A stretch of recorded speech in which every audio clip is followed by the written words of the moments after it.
महाराष्ट्र नवनिर्माण सेनेचा जय श्रीराम.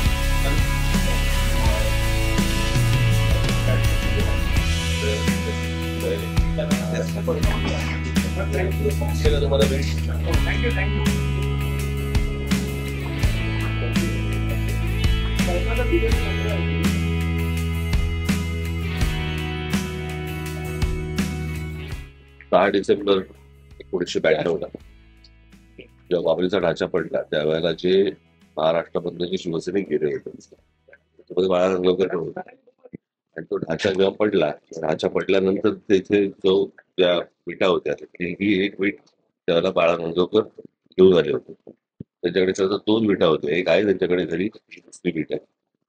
आणि तुम्ही जर ही वीट बघितली, वजन बघितलं तर तुमच्या लक्षात येईल त्यावेळेचं कन्स्ट्रक्शन काय होते, का चांगलं होतं कन्स्ट्रक्शन विचारा. कारण टेंडर्स निघायची नाही.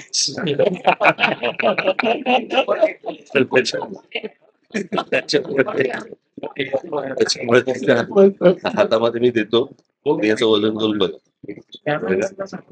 पण आज जेव्हा आता बाळा नांदगावकरांनी जी तुम्हाला दिलेली आहे तो एक ऐतिहासिक दिवस होता. आज काय वाटतंय तुम्हाला? आज खरं तर ते त्यांना बाळासाहेब ठाकरेंना द्यायचं होतं, ते आज नाहीये, त्यामुळे ते तुमच्याकडे देत आहेत. काय वाटलं आज तुम्हाला जेव्हा त्यांनी हे दिलं तुमच्या हातात, ही वीट दिल्यावर? हा तर ढाचा पाडल्याचा पुरावा आहे.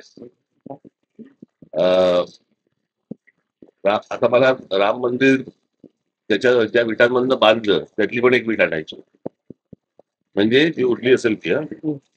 कारण अजून मला असं वाटतं मंदिर अजून बांधायचंय, पूर्ण व्हायचंय. तर ती एक वीट मला असं वाटतं मी लवकरच मिळेल.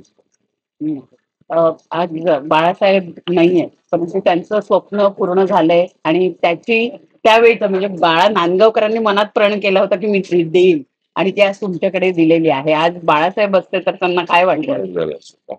खूप आनंद झाला असता.